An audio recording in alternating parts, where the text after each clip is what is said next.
Hey, what's up guys, Darkbreaker here in today's video with the new wildrift patch notes for 5.0a, and as you guys can see, the new champion Talon is coming out very soon, and there are also major news regarding the matchmaking and also regarding map hackers.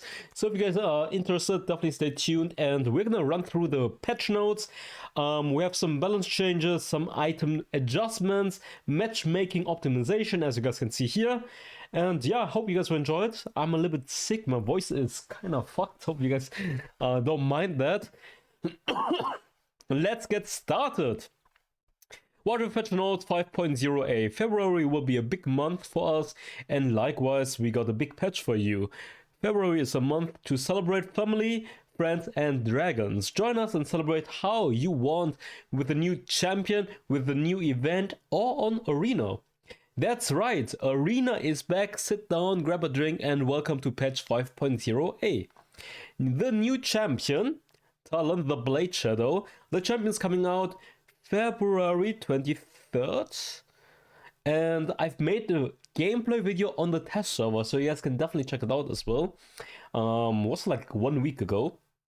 So Talon the Blade Shadow. Talon's knife in the darkness to my voice. A merciless killer able to strike without warning and escape before any alarm is raised. He carved out a dangerous reputation on the brutal streets of Noxus, where he was forced to fight, kill and steal to survive.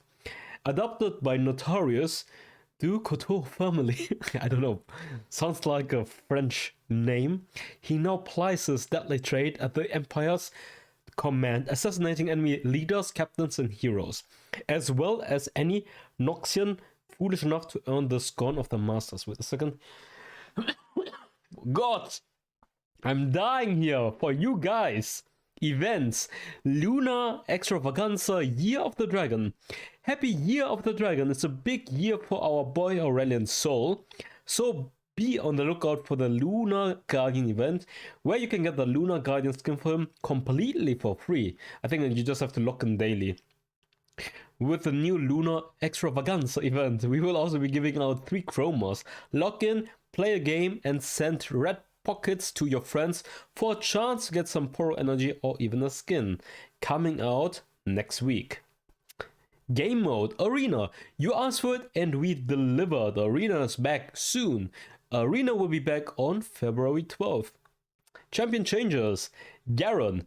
Baron laners these days have a wide variety of items to choose from depending on their lane matchup. This puts Garen in a tricky spot, as he no longer has the early game pressure he used to extend. We're giving him a little boost in damage to make sure his sword stays sharpened, so they're buffing him. Can't believe that. The base damage of his first ability is getting increased by 10 for each rank, and for Judgment they increased the... early game it's +1 per tick, then later +2, then +3, then +4, from 20 to 24 in the late game. The attack damage ratio stays the same though, but hey, it's Garen is strong enough, he doesn't need a buff in my opinion, personally, but I guess they're making Garen even stronger. Like, this doesn't really matter too much because it's only +10, but this is not bad at all. 4 more base damage per tick, like per spin, it's pretty damn good. Then for Aurelion Sol, it's easy to make the wrong turn on Aurelion Sol. You could say he's a little hard to drive. We're going to optimize his maneuverability during Astral Flight, so you can make sick plays while staying on track. Astral Flight, optimize maneuverability. Thank God, English is hard, guys. Maneuverability. Okay, now we got it. Syndra hasn't been able to show off her full prowess during the early game. We have tweaked some of her numbers so she can really shine. They're buffing Syndra while she's giga broken. The other day I got absolutely destroyed by her. Base HP increased by 30 and dark spell the ability ratio is getting increased and the base damage in the late game is getting increased. So Syndra's damage output in the late game is going to be much better. And I do not understand why they're buffing Syndra out of all the mages. No. Zyra. We're adjusting the health of Zyra's plants and buffering the damage to make sure she's impactful in the early game. It's never too early to start priming your garden. Garden of Thorns. Or Thrones. I had like kind of Game of Thrones, like kind of read like Game of Thrones first. Garden of Thorns. Thrones. Okay, whatever. Have of Thorn, Splitter. Oh, wow. The base damage is getting increased by a lot in the late game, but the ability ratio is getting nerfed. So it's kind of buff for Zyra supports that are not buying a lot of ability power, but it's a major nerf. I would say it's a pretty big nerf for like full late game AP Zyra in the mid lane, for example. Deadly Spine. Damage is getting increased and ability ratio stays the same. There seems like a buff for Zyra support overall, giving her more damage in the late game when you have less ability power. But if you have more ability power than Garden of Thrones, it's a nerf. Ziggs. Ziggs bombs aren't making the impact we had hoped. These changes will ensure that he will be popping enemies and turret alike. Short fuse. Damage to turrets is getting increased by 9%, and empowered damage of bouncing bomb to turret is getting increased by 12%. Then for the bouncing bomb, so this is the passive, by the way. Now bouncing bomb first ability, the base damage is getting increased by 5 for each rank. Ability ratio stays the same, but they are lowering the cooldown by a lot in the early game, from 7.5 to 6. This is actually a pretty good early game buff for Ziggs and making his sieging potential also better. Now for Silver, the second ability. They're giving her more base damage while lowering the scaling.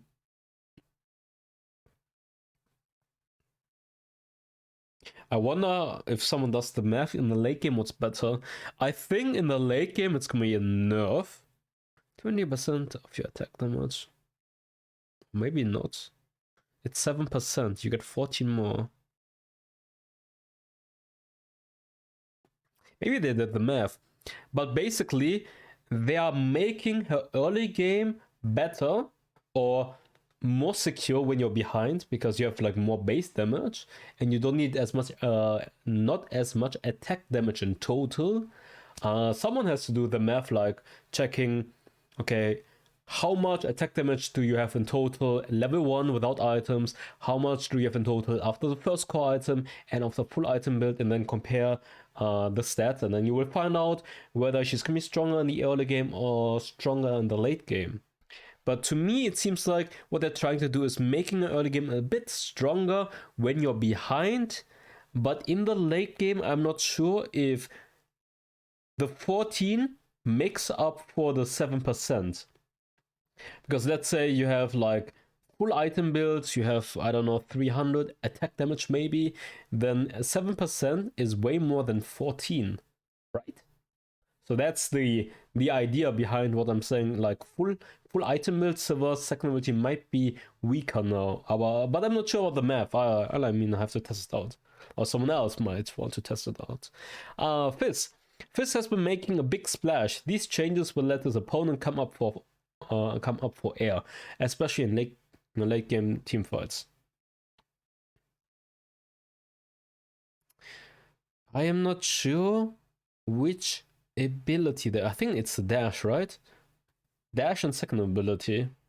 So the short dash, your first ability, is, let's see. Oh, they're nerfing the ability power. So they're nerfing the AP ratio, so making them weaker in the late game. Now for the second ability, let's compare the stats. They're nerfing the ability power. So in total, they're just trying to make Fizz late game weaker, so his one-shot potential is not as strong, but it's just 5%. Plus, they're not targeting the third ability, and the third ability is the biggest damage tool for Fizz, and the ultimate as well. So It's not that impactful in my opinion.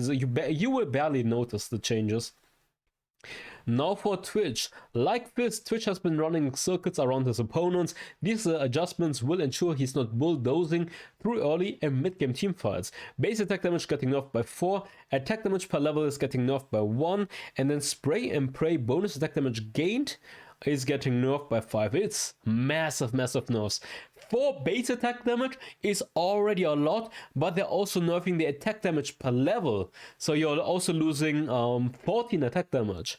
So in total in late game you're losing 18, and then also the ultimate 5, 23 total attack damage less in comparison to pre-nerf for late game Twitch. So that's actually a lot. A pretty big nerf for Twitch. Yuumi, your best friend in the Dragon Lane, is getting some changes. With a new passive and some tweaks to her ratios, she will be able to zoom faster and longer with her bestie. Bob and Block. New, Yuumi's attacks and abilities against enemy champions grant her a shield, which also takes effect when Yuumi is attached.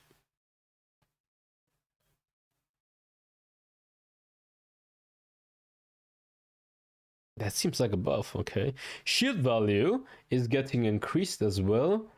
Oh, the base value is getting increased. The per level is getting decreased. Yeah, it's a nerf for late game. In the early game, Yuumi's shield is better, but in the late game, it's a pretty big nerf. Her shielding value is gonna be way less. And then the cooldown. Oh, yo. It's a massive nerf, actually. Oh, wait. Wait a second. The cooldown is at in total 18 seconds, right? But you know, fun fact, if you use the spell barrier while you're attached to someone, that target is also getting a shield. The question is now, if Yuumi gets a shield, does your ally also get a shield? And I think the answer is yes. So you can hit someone, he gets a shield, you can de-attach to someone, he also gets a shield. So you can shield 2 people at the same time. And beforehand you had the cooldown of 9 seconds, right? So you could jump onto someone, he gets a shield, but you have a 9 seconds cooldown. Now you can hit someone, he gets a shield, then you jump onto someone else, he gets a shield. Oh wait, it's a cooldown.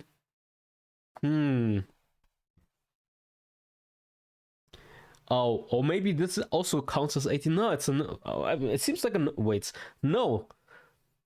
Even when she attacks and she gets a shield, or she de-attaches and goes to someone else, you always have the 18 seconds. No, it's a nerf. Never mind.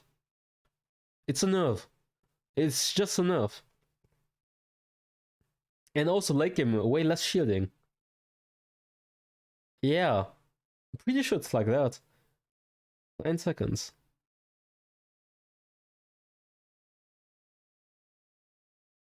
But the cooldown is 18 seconds now. Before it was 9 seconds.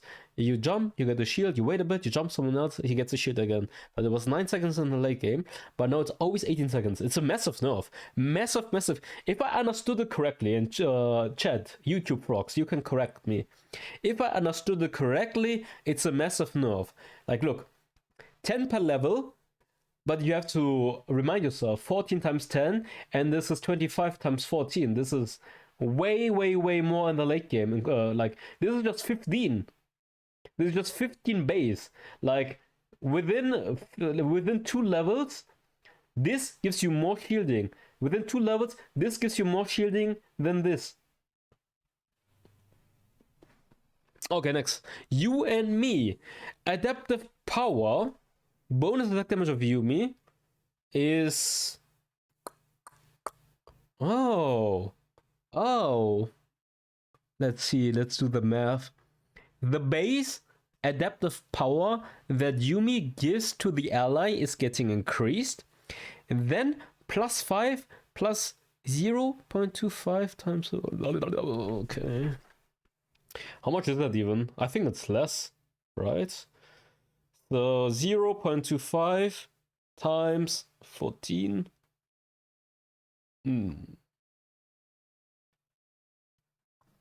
Oh wait, 26.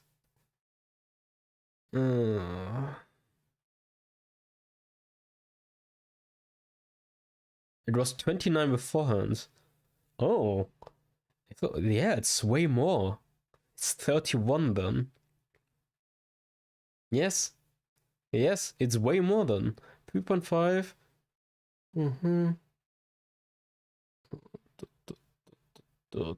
Yes. Oh, it's like 5% more. So beforehand, at max, you would give the ally 29 bonus attack damage, and now 34. That's a lot. And in the early game, let's check early game. I mean, you probably barely notice 8. Nerf early game. Yes. 14. Yeah, it's a nerf for the early game, but a buff for the late game. Okay, next. Arena. No one cares about Arena. Bye bye, bye bye, bye bye, bye bye. If you guys want to, you can check it out. Here, Wildrift League of Legends. Gameplay changes. Items. Titanic Hydra. Range of the shockwave is getting increased from 500 to 550. Titanic Hydra getting another buff. And then Heartsteel. We're making it easier to gain charges on Heartsteel so it can have a bigger impact in gameplay. Time for charging the huge strike from 3 seconds to 2.5 seconds. We're optimizing the trigger conditions of strategic points to make it more difficult to trigger. I guess that's good for less comeback potential.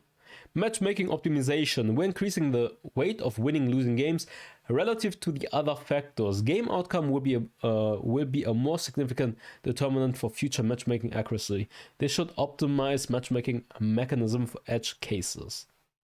We're going to talk about the matchmaking in a bit, because one of the Riot devs actually made a tweet and explained it. So we're going to read it afterwards. Graves, Aatrox, Dragon Lantern, Aatrox. Wait, does Aatrox get 2 skins? Oh, it's Prestige Dragon Lantern Aatrox. Pretty sexy, not gonna lie.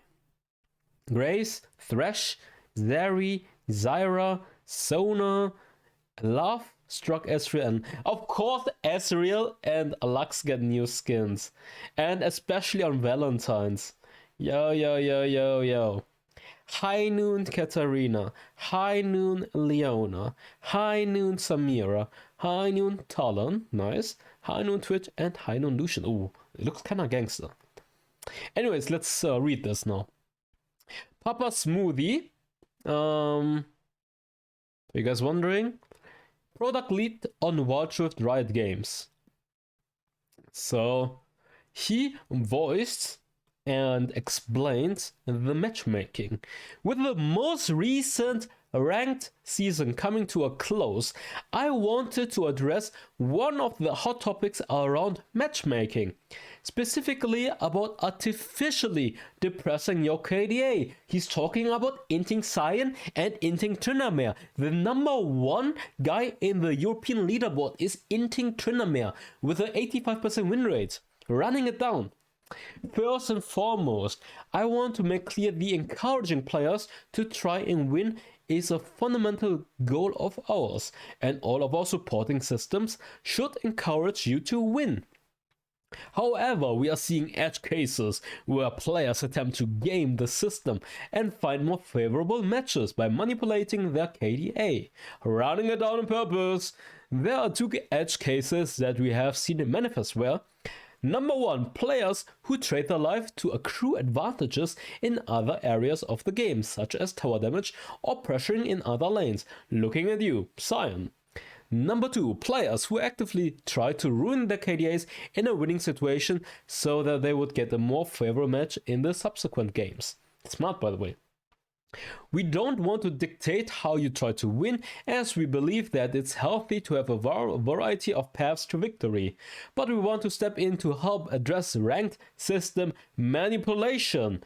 The Wildrift matchmaking rating system uses an updated algorithm that incorporates a multitude of game behaviors such as winning, losing, also your win rate matters, KDA, lane assignments, teamfight participation, damage taken percentage, healing percentage, and many others. GPM, very important. I always told you, all the stats matter, by the way. A Riot Games matchmaking system, the team maker, the team builder, it counts for a lot of factors. You're realizing they are running down not only KDA, but also teamfight participation and gold per minute. They actively try to have lower gold per minute as well. Just saying. So it's not just KDA. I always said it's not just KDA. It's also the other stats, like especially gold per minute, that they are trying to have it pretty low. And KDA is only, I'm just saying, Baus on the other hand, he's maximizing GPM, while these inters are trying to lower their gold per minute. So the people that are saying Baus does the same, they have no idea about League of Legends PC macro. It's way more complex. Okay, I explained it. An adjustment we are rolling out with the next patch will look to increase the weight of winning or losing the game relative to the other factors. Now your game's outcome will be a more significant determinant for future matchmaking accuracy. At the end of the day, consistently supporting a team towards victory is the best way to climb, and trying to artificially depress your KD will be detrimental. There are more improvements we are looking into to improve your overall rank journey. We plan on being more timely in our response to your feedback and updates around matchmaking in the future. Lastly, I want to thank the players who are thoughtfully voicing opinions and beliefs back to us. This is tremendously important for us to evaluate our performance, and the ball is in our court now to repay you with tangible changes that improve your day-to-day experience. So it's nice to see that people that are running it down completely and have shit KDA, that they're getting less rewarded than beforehand. Also, it's a big step that we as content creators, we as community have voiced our opinions on Reddit, on Twitter, on YouTube, and other social platforms, and we managed that, a wildrift dev has reached out and explained the issue. They are addressing the issue actively. That's also already a big step into the right direction. Obviously, the matchmaking, what they want to do is they want to get you to 50% win rate. So that's the goal, because 50% win rate means you have to spam the game, and spamming the game means you can climb, but if you don't spam the game and you have 50% win rate, you will not climb. And by spamming the game, obviously they want to have an active player base and want to have people to buy skins, etc. That's very obvious. What's the name again? Instead of rank-based matchmaking, we have SBMM. I think he explained it. Wait, where's this guy? Where's my buddy? Mr. Oldman. He explained it's usually pretty good. Take away matchmaking rating and SBMM, add rank matchmaking, and give players freedom from manipulation. Because if they do rank-based matchmaking and no longer matchmaking rating-based matchmaking, you will no longer have the problem of the good player has to carry 4 questionable players that should not belong in the rank. But right now in the system, if you're a bad player, the likelihood of you getting a good player that carries you is high. So a bad player that would maybe be 40% or would not belong in this rank, he gets a better player that carries him, so he reaches 50%, and the good player gets worse teammates that are hard to carry, and so instead of having a higher win rate, he goes to 50%. At the end of the day, Riot wants you to have 50% win rate. It's pretty obvious.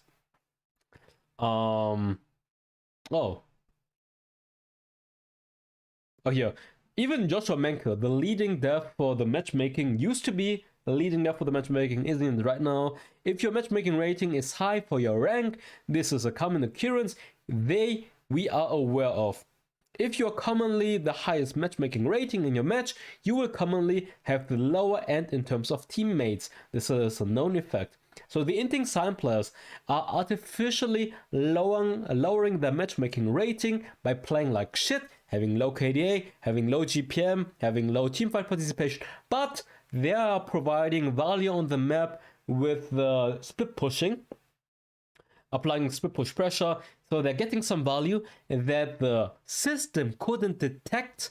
So they are getting boosted by having always good teammates while also providing some value. And that's how they're reaching 80%, 90% win rate. And the people that are absolute garbage and they're doing no value, they're still having like 55 or maybe 60% win rate.